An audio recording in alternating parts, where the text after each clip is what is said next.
Kamusta mga idol? Gilas update muna tayo. Opisyal na ngang inanunsyo ng Samahang Basketball ng Pilipinas ang pag-appoint kay Tim Cone bilang bagong head coach ng Gilas National Team. Nangyari ang formal announcement ng SBP matapos ang masaklap na pagkakasweep ng Barangay Ginebra sa semifinals laban sa SMB. Naging basehan ng pagkakapili sa kanya dahil sa matagumpay na pagkakasungkit ng Gilas ng gintong medalya nung nakaraang Asian Games. Sa kanyang pagkakaupo bilang head coach, nabalot na naman ng kontrobersya ang 12 players na napili ni Tim Cone na maging parte ng national team. Halos ito din kasi yung roster na ginamit ni Chot Reyes nung nakaraang FIBA World Cup at maging sa Asian Games.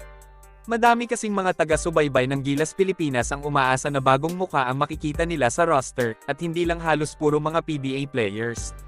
Sa 12 manlalaro na napili ni Tim Cone, bukod tanging si Kevin Kiambao lang ang bagong mukha na nakapasok sa lineup. Si Kiambao ang inaasahan magiging bagong main man ng Gilas dahil sa kakaibang talento nito sa basketball. Naging usap-usapan nga nitong mga nakaraang araw si Kiambao dahil sa napabalitang inimbitahan siya ng NBA team na New York Knicks para mag-tryout sa kanilang koponan sa paparating na Summer League mga idol. Dito makikita na may kakaibang talento si Kiambao sa basketball na nakakapagpabilib sa mga international scouts. Nagkaroon din siya ng offer na maging naturalized player ng UAE basketball team pero wala pa siyang nilalabas na desisyon tungkol dito. Panigurado na sa kanya ngayon nakatuon ng pansin ng mga basketball fans dahil sa tingin ng marami ay may kakayahan siyang baguhin ang winning culture ng ating Gilas mga idol. Medyo nasapawan na nga din niya si Kai Sotto na laman palagi ng social media.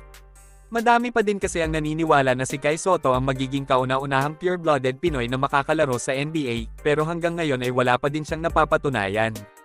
Naging journeyman na nga lang si Kai Sotto dahil sa dami na ng mga international league na pinaglalaroan niya para lang may makapansin sa kanya na taga-NBA. Samantala, hindi pa din nabigyan ng imbitasyon sa Gilas training pool ang reigning MPBL MVP na si Justin Baltazar. Madami ang umaasa na mapapabilang na siya sa national team. Naging issue kasi noon ang hindi pagkakapili kay Baltazar na mapabilang sa Gilas pool na binuo ni Tim Cone para sa Asian Games. Ayon nga kay Baltazar at sa kanyang tatay-tatayan na si Delta Pineda, wala naman daw silang natatanggap na tawag mula sa coaching staff ng Gilas. Ayon kasi kay Coach Tim Cone, wala daw interes si Justin Baltazar na maglaro para sa ating national team kaya hindi siya nagkakaroon ng imbitasyon. Sobrang salungat ito sa sinabi ni Justin Baltazar mga idol. Siguradong politika pa din ang dahilan kung bakit deadma pa din si Justin Baltazar sa Gilas. Matagal na din kasing balita na inaabangan ng SMC ang pagpasok ni Justin Baltazar sa PBA.